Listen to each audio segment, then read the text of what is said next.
अब यह देखिए कि जब इस लोकतंत्र में वोट देने वाली गरीब जनता ट्रेनों में भेड़ बकरियों की तरह महाकुंभ जा रही है, तब इसी आम जनता के वोट से बड़े बड़े नेता बनने वाले, बड़े बड़े संवैधानिक पदों पर बैठने वाले माननीय नेताओं की महाकुंभ में किस तरह से सेवाएं की जा रही हैं। यह तस्वीर एक बीजेपी नेता विनीत सिंह की है, जो उत्तर प्रदेश की विधान परिषद के सदस्य हैं।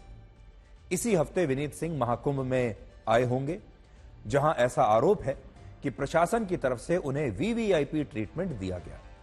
उन्होंने खुद सोशल मीडिया पर एक ऐसा वीडियो पोस्ट किया है जिसमें उनकी गाड़ियों का काफिला महाकुंभ के मेला क्षेत्र में दिखाई दे रहा है।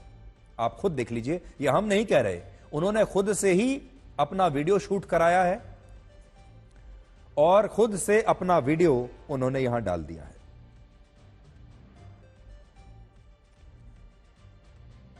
पुलिस वाले सुरक्षा का घेरा बनाकर उनके चारों तरफ उन्हें संगम घाट ले जा रहे हैं।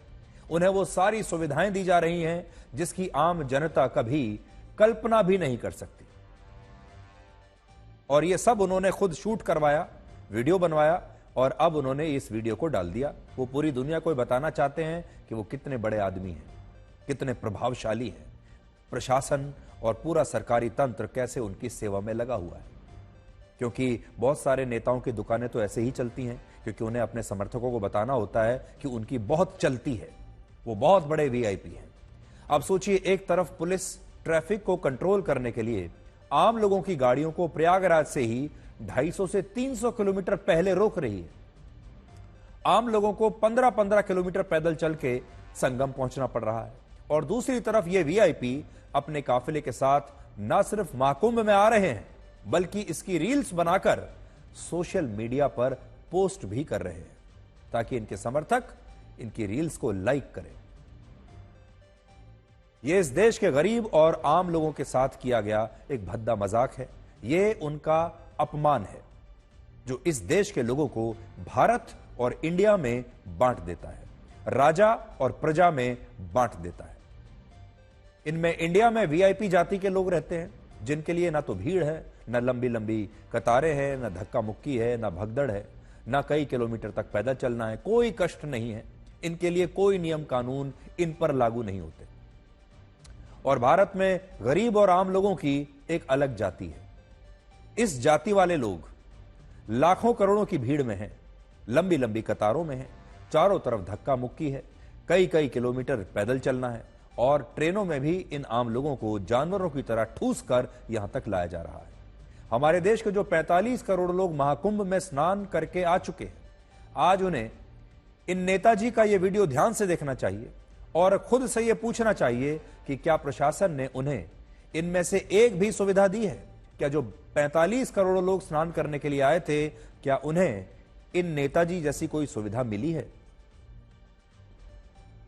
तो नेताजी ने ये रील डाली ही इसीलिए थी ताकि वो वायरल हो जाएं, और आज हमने वायरल होने में उनकी थोड़ी सी मदद और कर दी।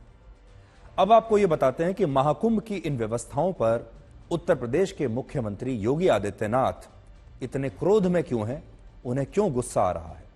कल योगी आदित्यनाथ ने राज्य के बड़े बड़े प्रशासनिक अधिकारियों के साथ एक समीक्षा बैठक की, जिसमें उन्होंने कई अधिकारियों को फटकार लगाते हुए कहा कि वो अपना काम ठीक से नहीं कर रहे, ईमानदारी से नहीं कर रहे हैं।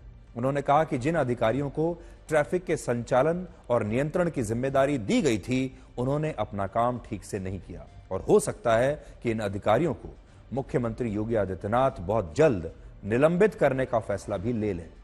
इस समीक्षा बैठक के बाद प्रशासन ने 12 फरवरी के माघ पूर्णिमा के स्नान को लेकर कुछ बड़े बदलाव किए हैं, जो आपको आज पता होने चाहिए। पहला बदलाव, 11 फरवरी को सुबह 4 बजे से महाकुंभ के संपूर्ण मेला क्षेत्र को नो व्हीकल जोन घोषित किया गया है। 11 फरवरी को शाम 5 बजे से पूरे प्रयागराज शहर को भी नो व्हीकल जोन घोषित किया गया है। 12 फरवरी तक जो श्रद्धालु अपनी गाड़ियों से महाकुंभ आएंगे, उन्हें अपनी गाड़ियां शहर के बाहर ही पार्किंग में खड़ी करनी होंगी। अगर आप ट्रेन से आ रहे हैं तो आपको रेलवे स्टेशन पर उतरकर वहां से पैदल संगम जाना होगा और कम से कम 10 से 12 किलोमीटर पैदल चलना होगा। 12 फरवरी को माघ पूर्णिमा के स्नान पर अक्षयवट और लेटे हनुमान मंदिर भी बंद रहेंगे और प्रशासन ने 12 फरवरी तक सभी तरह के वीआईपी पासेस को निरस्त कर दिया है। अब वहां कोई वीआईपी नहीं होगा। इसी तरह का फैसला प्रशासन ने 29 जनवरी को भगदड़ के बाद भी लिया था, लेकिन बाद में यह वीआईपी पास की व्यवस्था फिर से शुरू हो गई। आज बड़ा सवाल यह है कि जब हमारा संविधान सभी नागरिकों को बराबर मानता है, तो इस देश में वीआईपीओं के लिए अलग व्यवस्था आखिर क्यों होनी चाहिए? हालांकि मुख्यमंत्री योगी आदित्यनाथ की सख्ती के बाद कुछ ही घंटों में सारे ट्रैफिक जैम खुल गए और अब किसी भी रूट पर महाकुंभ जाने के लिए कोई लंबा ट्रैफिक जैम नहीं है और अब सारी सड़कों पर स्थितियां सामान्य हो गई हैं। लेकिन सोचिए, स्थिति को सामान्य करने के लिए योगी आदित्यनाथ को अपना क्रोध दिखाना पड़ा, तब जाकर स्थिति सामान्य हुई। हालांकि इसके बावजूद इस मुद्दे पर आज राजनीति भी बहुत हुई। आज लोकसभा में समाजवादी पार्टी के अध्यक्ष अखिलेश यादव ने कहा कि भारत का चांद पर पहुंचने का क्या फायदा जब सरकार को जमीन की समस्याएं दिखाई ही न देती हों।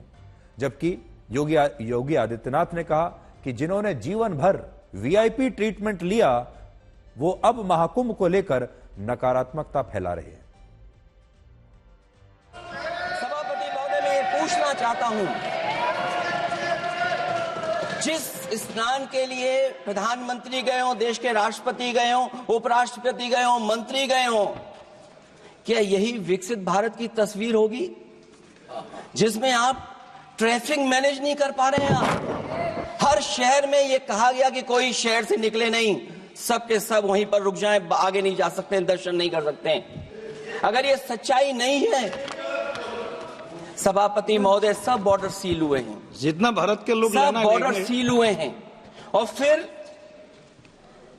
चांद पर पहुंचने का क्या फायदा जब जमीन की समस्याएं न दिखती हों आपको? जमीन की समस्याएं न दिखती हों। और सभापति महोदय, मैं सरकार से जानना चाहता हूं, वो ड्रोन कहां हैं? वो जो डिजिटल इंडिया की बात कही गई थी, वो कहां है? जो लोग अभी तक इस बात की डिजिट नहीं दे पा रहे हैं कि कितने लोगों की जान गई है, कितने लोग वहां पर खो गए हैं। एक अस्थायी शहर में 45 करोड़ श्रद्धालु आकर के डुबकी लगा करके चला जाए तो इससे बड़ी बात और क्या हो सकती है। लेकिन जिनको नकारात्मकता फैलानी है, और नकारात्मकता फैलाने वाले कौन लोग हैं? ये नकारात्मकता फैलाने वाले वही लोग हैं जिन्होंने जीवन भर वीवीआईपी ट्रीटमेंट लिया है, सरकार की वीवीआईपी सुविधाओं का उपभोग किया है, और किया ही नहीं, आने वाली पीढ़ी के लिए भी एक रास्ता खोलने का प्रयास किया था उन्होंने कि वे तो ले ही ले, लेकिन उनकी आने वाली पीढ़ी भी इस सुविधा का उपभोग करे जैसे देश उनका बपोती हो।